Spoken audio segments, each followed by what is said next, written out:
India Alert. குற்றங்களுக்கு எதிரான குரல்.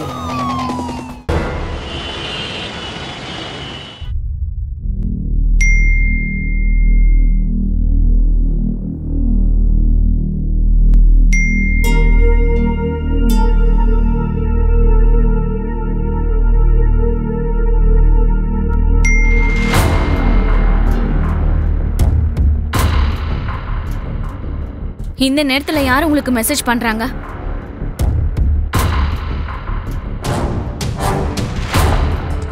சொல்லு, என்னாச்சு? என்னத்த சொல்றது? எவ்வளவு நேரம் நான் உனக்கு மெசேஜ் பண்ணிட்டு இருக்கேன். நீ என்னதான் பண்ணிட்டு இருக்க? அட அது வந்து சொல்றத கேளு. உன்னால இப்போ என் வீட்டுக்கு வர முடியுமா? எனக்கு உன் கூட ரொம்ப முக்கியமான விஷயம் பேச வேண்டியதா இருக்கு. உனக்கு தான் தெரியும்ல நான் இன்னைக்கு ஹேமந்த் வீட்டுக்கு போனது. ஆக்சுவலி நாம இன்னைக்கு என்ன யோசிச்சோமோ அதுக்கு அப்படியே ஆப்போசிட்டா நடந்தது. ஆப்போசிட்டா. சரி, நீ எதுக்கும் கவலைப்படாத, நான் இப்ப வரேன். சரி. இந்த நேரத்துல எங்க கிளம்பிட்டீங்க? விக்ரம் இருங்க, எனக்கு பதில் சொல்லிட்டாச்சு போங்க.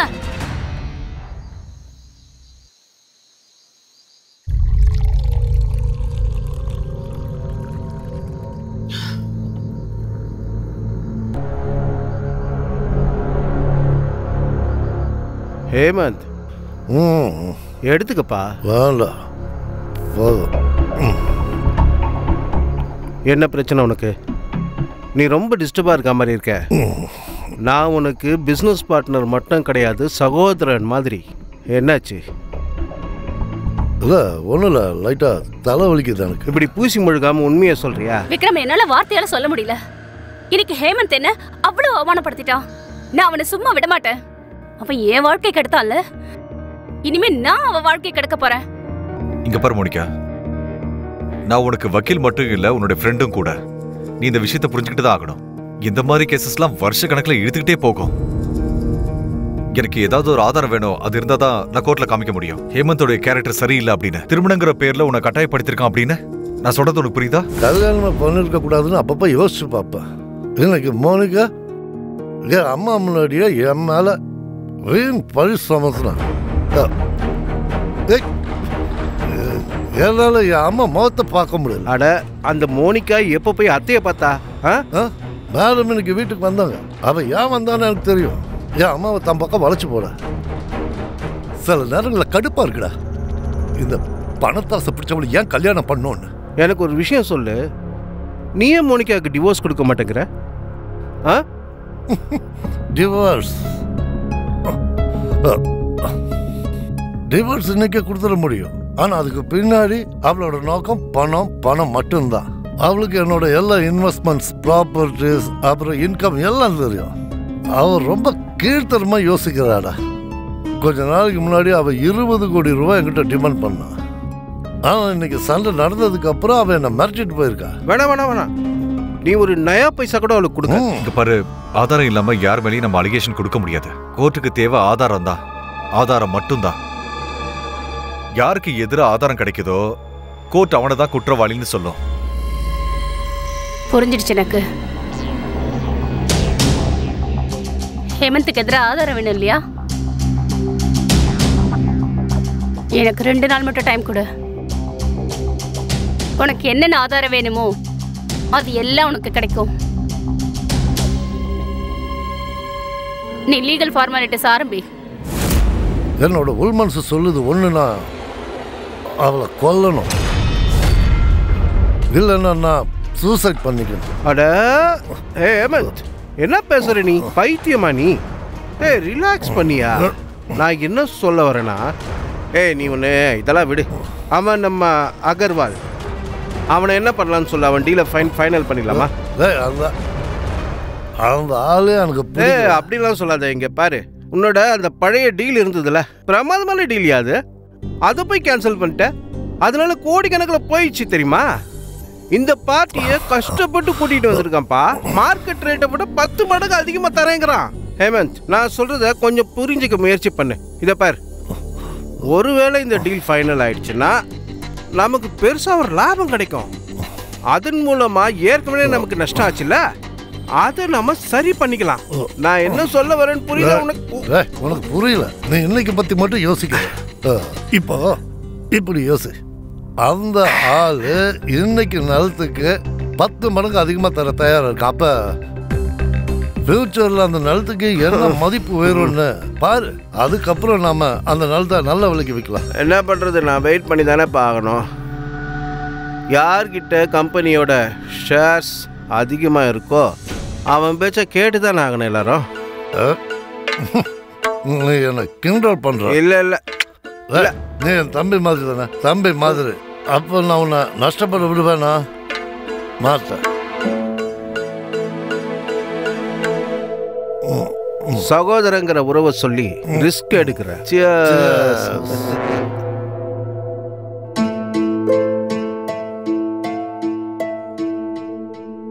மோனிகா பேசுறேன். எனக்கு அர்ஜென்ட்டா உன்னோட உதவி தேவை. உனக்கு ஞாபகம் இருக்கா என் கல்யாணத்துக்கு முன்னாடி ஹேமந்த் இஷிதாவை எடுத்துக்கிட்ட போட்டோ காமிச்சல? அது மட்டும் இல்லாம கோவாவோட ஃபார்ம் ஹவுஸ் வீடியோஸும் எனக்கு கிடைக்குமா? தேங்க்ஸ் பா. நாளைக்கு மீட் பண்றோம்.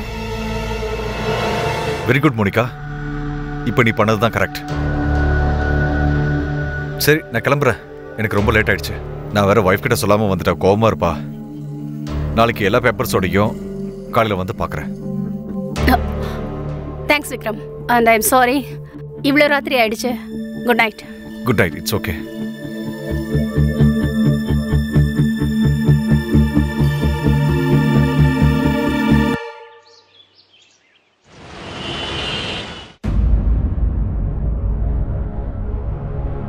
நீ கண்டிப்பா எனக்கு உதவி பண்ணுவேன்னு நல்லா தெரியும்.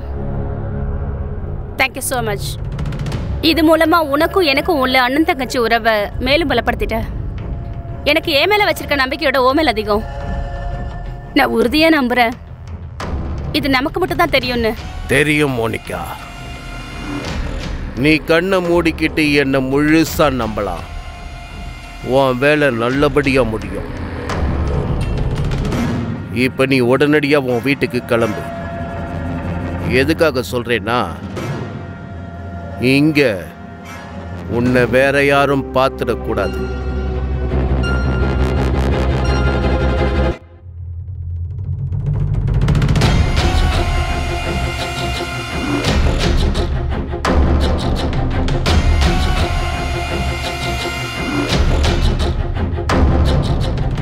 நான் தான் நேற்று உங்ககிட்ட நான் ஒரு வேலை சொல்லியிருந்தேன்ல, அது இன்னைக்கு ராத்திரியே முடிஞ்சாகணும்.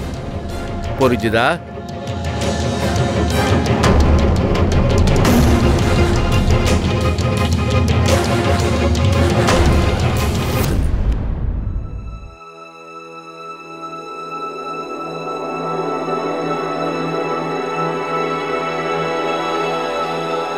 விக்ரம்,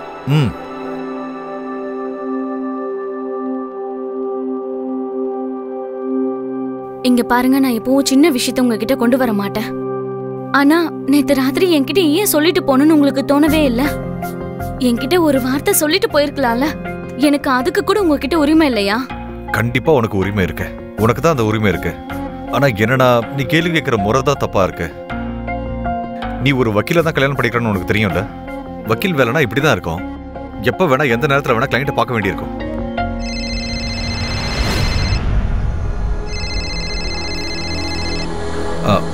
ஹலோ. யா, நான் ஆல்ரெடி கிளம்பிட்டேன். 20 மினிட்ஸ்ல வந்துருவேன். யா, ஓகே பாய். கிளைண்டோட காலா? வேற யார் தான் இருக்கும்? சரி நான் கிளம்புறேன். ஈவினிங் சீக்கிரமா வந்துடுறேன். டிஃபன் ஆவது சாப்பிட்டு போலாம்ல? லேட் ஆயிடுச்சுமா, வெளியில சாப்பிட்டுக்கிறேன். Okay bye.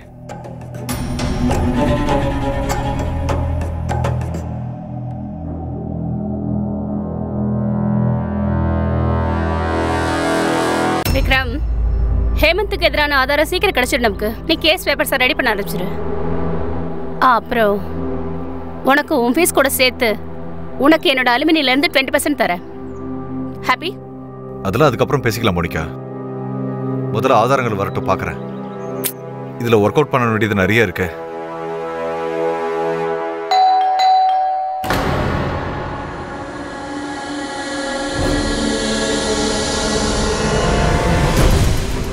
அட சுனிதா, நீ இங்க உள்ளவாயே. ரொம்ப நல்ல சர்ப்ரைஸ் கொடுத்துருக்க எனக்கு. உள்ளவா. நல்லதா கேட்டதான்னு நான் அப்புறமா சொல்றேன். முதல்ல நீ என் புருஷனை எங்க ஒளிச்சு வச்சிருக்கன்னு சொல்லு. சாரி, எனக்கு எதுவும் புரியல. இப்பவே புரிய வைக்கிறேன்.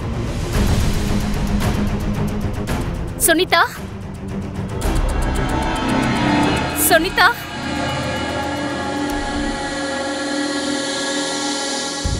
சுனிதா சுனிதா சுனிதா நான் சொல்றத கேளு. நீங்க என்ன பண்ற? உங்களோட கிளையண்ட் மீட்டிங்காக தானே போறேன்னு சொன்னீங்க. அப்ப இங்க இவளோட என்ன பண்ணிட்டு இருக்கீங்க? இங்க என்ன பண்றேன்னா எனக்கு புரியல. மோனிகா தான் என் கிளையண்ட். மோனிகா இவ உன்னோட காலேஜ் பேட்ச்மேட் அப்புறம் ஃப்ரெண்ட் வேற, கரெக்ட்டா? ஃப்ரெண்ட் கிளையண்டா இருக்க கூடாதா? Vikram one second. Sunita problem என்ன? எனக்கு ஒண்ணுமே புரியல. ப்ளீஸ் நீ இப்படி நடிக்கிறத கொஞ்சம் நிறுத்து. உன் வாழ்க்கையை நீயே கெடுத்துக்கிட்ட. அடுத்தவங்களோட வாழ்க்கையை கெடுக்கிற வழி உனக்கு எங்க தெரியும்? சுனிதா எதுக்கா இப்படி பைத்தியக்காரத்தனமா பேசுற? என்ன பேசுற புரிஞ்சதா பேசுறியா? பேசுறதுக்கு முன்னாடி தயவு செஞ்சு யோசிச்சு பேசு. இவ மேல உனக்கு அவ்வளவு அனுதாபம் இருக்கா? உங்க ரெண்டு பேருக்கு நடுவுல அப்படி என்னதான் இருக்கு? அனுதாபம் கிடையாது, என்னோட கிளையண்ட். அதனால நீ என் கிளையண்ட் கிட்ட இப்படி எல்லாம் பேசக்கூடாது. ஆல்ரெடி அவ புருஷனால ரொம்பவே கஷ்டப்பட்டு டென்ஷனா இருக்கா. அவன் டைவர்ஸ் கொடுக்க மாட்டேங்கிறான், சேர்ந்து வாழவும் மாட்டேங்கிறான். அவன் ஏற்கனவே இவ்வளவு டென்ஷனா இருக்கும்போது நீ ஏட கூடமா பேசிட்டு இருக்க? வாய்க்கு வந்ததெல்லாம் பேசுற? சரி விடு விக்ரம். ப்ளீஸ் நீ ஒன்னும் ஓவர் ஸ்மார்ட் ஆகுறதுக்கான விஷயம் எல்லாம் பண்ணாத. எனக்கு தெரியும் விக்ரம் தான் உங்க கேஸோட அட்வொகேட்னு. அதுல எனக்கு எந்த பிரச்சனையும் இல்ல. உங்க ரெண்டு பேருக்கு நடுவுல கிளையண்ட் அட்வொகேட்ங்கிற உறவு மட்டும் தான் இருக்கணும். இதனால என் குடும்பத்துல ஏதாவது பிரச்சனை வந்துச்சு அப்புறம் நான் உன்னை உயிரோட விட மாட்டேன். சுனிதா சுனிதா நான் சொல்றத. சரி நான் வரேன். விக்ரம்